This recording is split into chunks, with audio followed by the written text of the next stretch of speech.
दोस्तों एक बार फिर से स्वागत है आप सभी का आपके अपने favourite English learning channel scholar English पर।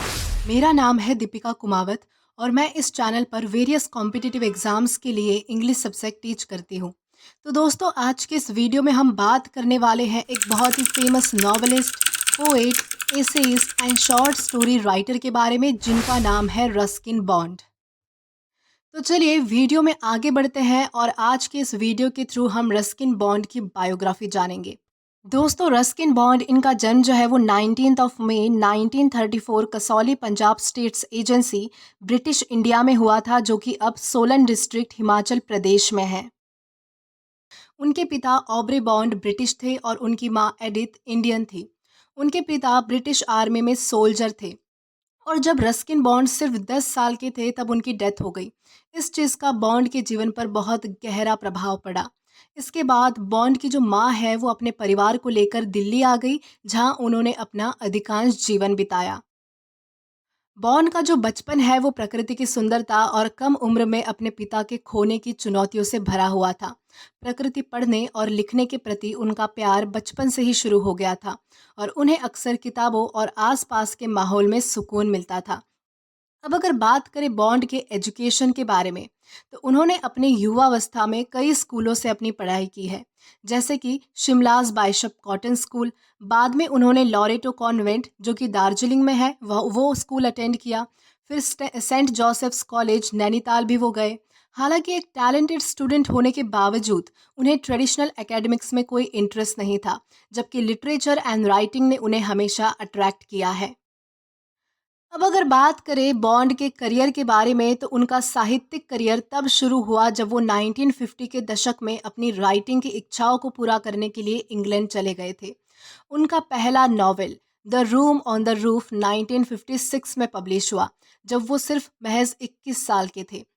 ये नॉवेल बेसिकली इंग्लिश बॉय जिसका नाम रस्टी है उसकी लाइफ को एक्सप्लोर करता है और बाद में इस नॉवेल ने जॉन लेलिवन रिस मेमोरियल प्राइज भी जीता था। इस बुक की सक्सेस की वजह से बॉन्ड के अच्छे करियर की शुरुआत हुई। बाद में जब वो 1960s में इंडिया वापस आए तब वो मसूरी में सेटल हो गए और अपनी ज़्यादातर लाइफ उन्होंने वहाँ बिताई। उनकी राइटिंग में से लैंडस्केप एंड हिमालयन रीजन के लोगों के बीच का डीप कनेक्शन रिफ्लेक्ट होता है। उनकी जो राइटिंग है वो simplicity, charm and heartfelt observation को दर्शाती है, जो कि life, nature and human relationships के बारे में होते हैं। बॉन्ड ने अपने करियर में 500 से भी ज़्यादा short stories, essays and books लिखे हैं। उनकी कुछ फेमस राइटिंग्स हैं, जैसे कि द ब्लू अम्ब्रेला जो कि 1918 में उन्हें 80 में उन्होंने लिखी थी। देन है द फ्लाइट ऑफ पिजन्स, ये भी सेम 1980 में लिखी थी। देन है रस्टी सीरीज और लास्ट है टेल्स ऑफ फॉस्टरगंज जो कि 2011 में उन्होंने लिखी थी। उनकी विशेषता ये है कि वो रोज़मर्रा की ज़िंदगी का गहन चित्रण करते हैं। उनका राइटिंग्स में नेचर के साथ एक स्ट्रॉन्ग कनेक्शन दिखाई देता है। बॉन्ड की जो कहानियाँ होती है वो अक्सर क्षणों की सुंदरता, ग्रामीण जीवन की सुंदरता और प्रकृति और मनुष्य के बीच के संबंध को दर्शाती है। अब अगर बात करें उनकी पर्सनल लाइफ के बारे में, तो बॉन्ड की शादी 1970s में मैरी नाम की एक महिला से हुई थी, जो कि कुछ समय के लिए चली, फिर वो बाद में सेपरेट हो गए। बॉन्ड के अपने कोई बच्चे नहीं हैं, लेकिन उनका एक एडप्टेड फैमिली के साथ गहरा रिश्ता है, जिसमें उनकी एक एडप्टेड बेटी भारती भी शामिल है।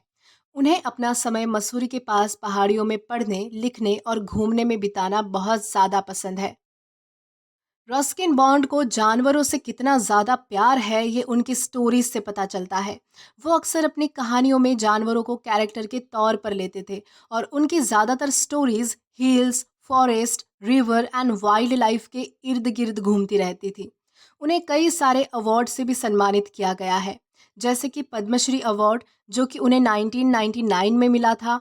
देन है पद्म भूषण अवार्ड जो कि उन्हें 2014 में मिला था। देन है साहित्य अकादमी अवार्ड जो कि 1992 में मिला था उन्हें। और लास्ट है जॉन लिलिविन रेस मेमोरियल प्राइज। दोस्तों रस्किन बॉन्ड ने खुद को भारत के सबसे सम्मानित और सबसे सफल लोगों में से एक के रूप में स्थापित किया है। उनकी जो कहानियां हैं वो सभी उम्र के लोगों को बहुत ज़्यादा इंस्पायर करती है, यानी कि प्रभावित करती है। दोस्तों इसी के साथ हमारी ये बायोग्राफी यहाँ पर ख़त्म होती है। आई होप आपको ये वीडियो ज़रूर पसंद आया हो।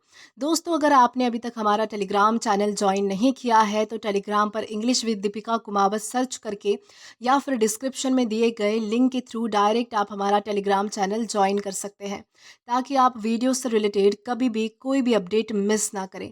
और अगर आपको आज का ये वीडियो पसंद आया है तो do like this video, subscribe the channel and share as much as you can. और अगर आपने इससे पहले वाले वीडियोस नहीं देखे हैं तो यहाँ पर मैंने एक प्लेलिस्ट प्रोवाइड की है, जहाँ पर आप क्लिक करके वो सभी पहले वाले वीडियोस भी एक्सप्लोर कर सकते हैं और देख सकते हैं।